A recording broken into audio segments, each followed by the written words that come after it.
menjelaskan uraian materi tentang siklus produksi dan tujuan siklus produksi. Siklus produksi adalah rangkaian aktivitas bisnis dan operasi pemrosesan data terkait yang terus terjadi yang berkaitan dengan pembuatan produk. Keberadaan sistem informasi akuntansi sangat penting dalam siklus produksi. Dengan sistem informasi akuntansi, membantu menghasilkan informasi biaya yang tepat dan waktu kerja yang jelas untuk dijadikan masukan dalam keputusan dalam perencanaan barang atau jasa yang akan dihasilkan. Informasi tersebut biasanya akan menjelaskan tentang barang yang akan dihasilkan, berapa harga pokok produk tersebut, dan bagaimana perencanaan, penyerapan, dan alokasi sumber daya yang diperlukan. Dan yang sangat penting adalah bagaimana merencanakan dan mengendalikan biaya produksi, serta evaluasi kinerja terhadap produktivitas yang akan dihasilkan.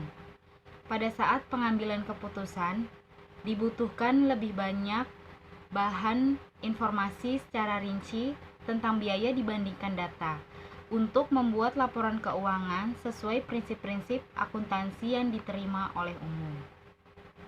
Jadi, dalam membuat perencanaan desain siklus produksi yang mencakup data tentang biaya dan sumber daya yang diperlukan untuk dijadikan pengambilan keputusan. Jadi, tujuan dari siklus produksi adalah mengotorisasi semua produksi dan perolehan aktiva tetap dengan baik, menjaga ketersediaan barang dalam proses dan aktiva tetap, mencatat semua transaksi siklus produksi yang valid dan sah, mencatat semua transaksi siklus produksi secara akurat. Catatan yang akurat dipelihara dan dilindungi dari kehilangan, serta aktivitas setiap siklus produksi dilakukan secara efisien dan efektif.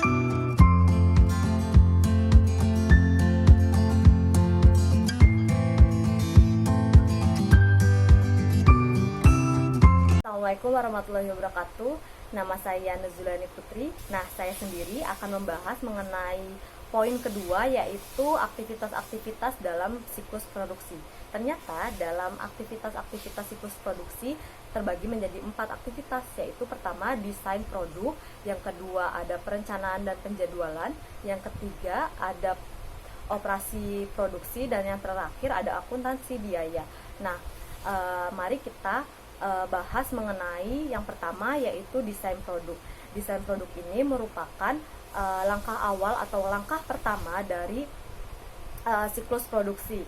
Desain produk ini bertujuan untuk membentuk atau merancang suatu produk sesuai dengan pesanan dan memenuhi permintaan dari segi kualitas, sistem ketahanan produksi, dan dapat meminimalisasikan biaya produksi. Seperti yang kita ketahui, dalam desain produk itu terdapat informasi atau dokumen yang kita dapatkan, yaitu ternyata ada 2. Pertama ada mengenai bahan baku, seperti bahan baku apa saja yang digunakan dalam membuat satu unit produk, lalu deskripsi dari bahan baku itu, dan terakhir ada berapa jumlah dari masing-masing komponen bahan baku yang digunakan untuk membuat satu jenis produk tersebut. Nah, informasi kedua atau dokumen kedua yang terdapat dalam desain produk itu yaitu seperti yang menyebutkan kebutuhan tenaga kerja mesin yang diperlukan untuk membuat satu unit produk tersebut. Nah, dalam desain produk ini ternyata sekitar 65-80%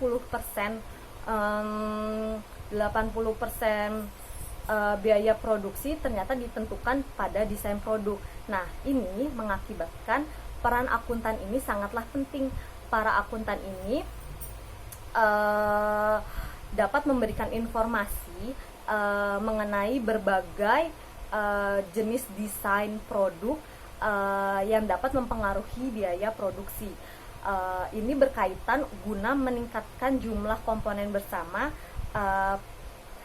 yang digunakan pada tiap-tiap produk, pada masing-masing produk. Nah, dengan akuntan memberikan data seperti biaya perbaikan dan jaminan produk yang ada, diharapkan di kedepannya dapat mendesain produk yang lebih baik. Nah, yang kedua yaitu perencanaan dan penjadwalan. Nah, perencanaan dan penjadwalan ini merupakan langkah kedua dari siklus produksi, di mana ini bertujuan untuk mengembangkan rencana produk yang lebih efisien dan bertujuan untuk mengembangkan rencana produksi yang lebih efisien guna memenuhi permintaan yang ada dan mengantisipasi permintaan jangka pendek yang tanpa menimbulkan kelebihan persediaan barang jadi. Nah, ternyata terdapat dua metode perencanaan yang sangat amat umum diterapkan di perusahaan-perusahaan, yaitu pertama ada perencanaan sumber daya produksi atau Manufacturing Resource Planning atau kita singkat yaitu MRP. Yang kedua adalah sistem produksi just in time atau GIT. Pertama kita bahas dulu mengenai MRP. MRP ini merupakan kelanjutan dari perencanaan sistem perencanaan sumber daya bahan baku, di mana MRP ini mencari nih keseimbangan antara kapasitas produksi yang ada dan kebutuhan bahan baku untuk memenuhi perkiraan permintaan penjualan. Nah, pada MRP ini ada kata-kata perkiraan, di mana MRP ini ternyata memproduksi barang sebagai ekspektasi atas permintaan pelanggan. Nah, ini berbeda pada sistem perencanaan yang kedua yaitu GIT. Sistem produksi just in time ini berkebalikan dari si MRP. Kalau GIT ini sifatnya meminimalisasi atau menekan permintaan bahan baku. GIT ini berkebalikan dari si MRP ini. Kalau GIT ini bersifat meminimalkan atau menekan jumlah persediaan bahan baku, barang dalam proses dan barang jadi. Jadi dapat disebutkan kalau GIT ini hanya berjalan atau memproduksi barang jika ada pesanan dari pelanggan atau pesanan jangka pendek. Nah, dalam lingkup penjadwalan ada namanya jadwal induk produksi atau Master Production Schedule atau kita singkat MPS. MPS ini menspesifikasikan beberapa banyak produk yang akan diproduksi selama periode perencanaan dan kapan sih produksi ini akan dilaksanakan. Nah, pada tahap ini peran akuntansi juga ada, yaitu memastikan bahwa SIA atau Sistem Informasi Akuntansi ini mengumpulkan dan melaporkan biaya secara konsisten dengan teknik perencanaan produksi perusahaan. Nah, si para akuntan ini juga bisa membantu untuk memutuskan mana sih perencanaan yang baik untuk perusahaan ini, apakah GIT atau MRP, karena si akuntan ini juga kan tahu ya bagaimana keadaan di perusahaan itu. Jadi si akuntan ini bisa membantu memilihkan mana yang tepat sistem perencanaan di perusahaan ini agar lebih baik ke depannya.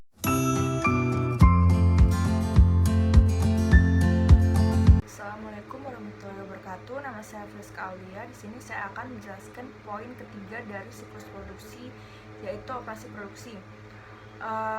Operasi produksi ini disebut juga aktual produk. Cara aktivitas ini berbeda di setiap perusahaan, tergantung dengan produk apa yang dihasilkan dan seotomatisasi apa proses dalam pembuatan produk tersebut. Penggunaan berbagai bentuk teknologi, mesin, dan komputer ini disebut dengan CIM, Computer Integrated Manufacturing. Para akuntan tidak diminta untuk mengerti bagaimana proses SIM tersebut berlangsung, tetapi mereka cukup memahami bahwa CIM ini mempengaruhi sistem informasi akuntansi. Salah satu pengaruh SIM adalah pergeseran dari produk massal ke produk pesanan. Walau sifat produksi SIM dan keluasan SIM dapat berbeda di berbagai perusahaan, namun setiap perusahaan membutuhkan data mengenai 4 segi berikut, yaitu bahan baku yang dipakai, tenaga kerja langsung, mesin dan peralatan, serta biaya overhead produk lainnya yang terjadi. Yang keempat adalah akuntansi biaya. Langkah terakhir dalam siklus produksi adalah akuntansi biaya. Terdapat 3 tujuan dasar dari sistem akuntansi biaya, yaitu memberikan informasi untuk perencanaan, pengendalian, dan penilaian kinerja dari operasi produksi. SIA didesain untuk mengumpulkan data real-time kinerja aktivitas produksi agar pihak manajemen dapat membuat keputusan tepat waktu. Jadi data yang nanti akan dikasih ke manajemen itu benar-benar data real time-nya. Misalnya memberikan data biaya yang akurat mengenai produk untuk digunakan dalam menetapkan harga serta keputusan bauran produk.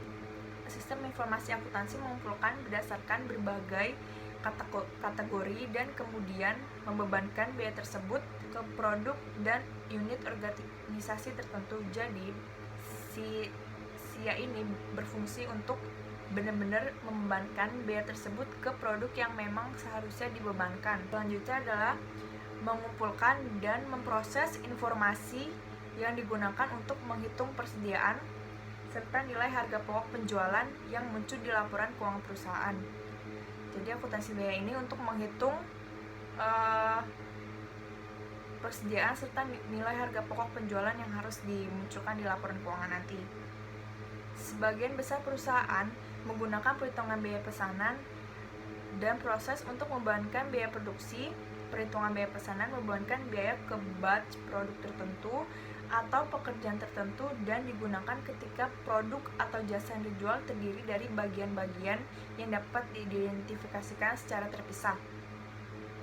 Sebaliknya, perhitungan biaya proses membebankan biaya ke setiap proses dan kemudian menghitung biaya rata-rata untuk semua unit yang diproduksi. Pilihan perhitungan biaya berdasarkan pesanan atau proses hanya mempengaruhi metode yang digunakan untuk membebankan biaya tersebut ke produk, bukan pada metode pengumpulan data. Kedua sistem tersebut memiliki cara pengumpulan data yang sama. Mereka tuh butuh 4 jenis biaya. Yang pertama itu bahan baku. Ketika produk dimulai, pengeluaran permintaan bahan baku memicu debit barang dalam proses untuk bahan baku yang dikirim ke bagian produksi. Yang kedua, tenaga kerja langsung. Waktu kerja adalah sebuah dokumentasi kertas yang digunakan untuk mengumpulkan data mengenai aktivitas pekerja. Dokumen ini mencatat jumlah waktu yang telah digunakan pekerja untuk membuat produk di setiap pekerjaan mereka. Yang ketiga, mesin dan peralatan.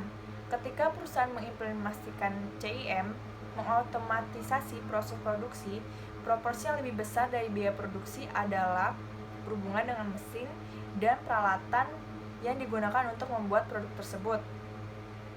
Selanjutnya adalah overhead pabrik, yaitu semua biaya produksi yang tidak secara ekonomis layak untuk ditelusuri secara langsung ke pekerjaan atau proses tertentu.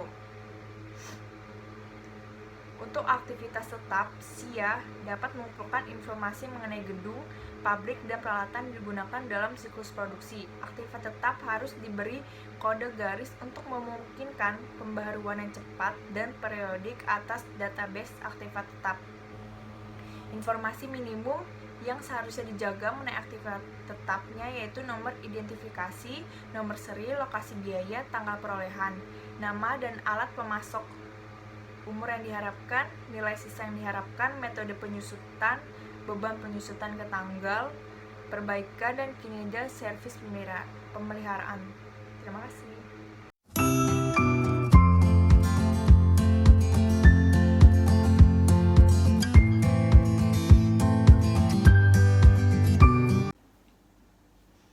Perkenalkan, nama saya Lisa Pratiwi. Di sini saya akan menjelaskan tentang pengendalian siklus produksi. Bentuk pengendalian yang ada dalam siklus produksi ada 5. Yang pertama yaitu pengendalian desain produk. Ancaman dalam desain produk adalah desain produk yang buruk, mengakibatkan tingginya nilai biaya terhadap desain produk yang dihasilkan. Sebagai contoh, perusahaan manufaktur akan memproduksi suatu produk yang akan diluncurkan pada bulan Mei tahun 2020. Sebut saja pasta organik. Perusahaan tersebut menggunakan jasa desain produk agar diharapkan dapat memberikan nilai tambah seperti ketertarikan konsumen untuk membeli produk yang dihasilkan tersebut. Namun, apabila mengalami kegagalan, perusahaan dapat memperbaikinya dengan menganalisa dan membuat data yang akurat melalui jaminan biaya dan perbaikan. Yang kedua adalah pengendalian perencanaan. Ancaman yang biasanya muncul dalam pengendalian perencanaan adalah kelebihan produksi dan kekurangan produksi. Kelebihan produksi dapat menyebabkan tingginya biaya penyimpanan, sedangkan kekurangan produksi dapat menyebabkan munculnya ketidaksenangan atau kekecewaan terhadap pelanggan. Sebagai contoh, misalkan perusahaan manufaktur akan memproduksi alat kebersihan. Jadi dalam proses produksi tersebut harus ada pengendalian perencanaan agar tidak terdapat kelebihan produksi barang yang cukup banyak dan kekurangan produksi yang cukup banyak juga. Untuk mengatasi masalah tersebut, perusahaan melakukan analisa perencanaan produk yang lebih baik dan lebih tepat disesuaikan dengan daya beli pasar. Dan yang ketiga adalah pengendalian operasi produksi. Aktivitas produksi dalam siklus produksi dapat menimbulkan pencurian terhadap persediaan dan aktivitas tetap. Jadi misalkan terdapat selisih antara persediaan fisik barang yang ada di gudang dengan pencatatan yang ada di dalam file komputer. Begitu pula dengan aktivitas tetap, sehingga dapat menimbulkan ketidaklancarannya proses produksi. Tindakan yang dapat dilakukan dalam proses ini adalah yang pertama, membatasi akses langsung ke tempat penyimpanan barang atau gudang agar tidak dapat dimasuki oleh orang yang tidak memiliki kepentingan atau kewenangan. Yang kedua, lakukan pencatatan secara cepat, cermat, dan teratur. Dan yang ketiga adalah lakukan pemisahan tanggung jawab antara petugas gudang dengan petugas pencatatan di kantor agar tidak terdapat selisih. Yang keempat adalah pengendalian akuntansi biaya. Pengendalian terhadap akuntansi biaya disebabkan karena terdapat ancaman kesalahan pencatatan.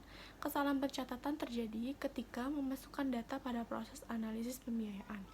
Kesalahan ini berakibat menyebabkan data biaya yang tidak akurat, biaya produksi yang tinggi, dan pemborosan anggaran. Prosedur pengendalian yang disarankan adalah dengan cara mengedit atau mengentry kembali data yang akurat, serta melakukan update data setiap saat menggunakan metode fisik secara periodik.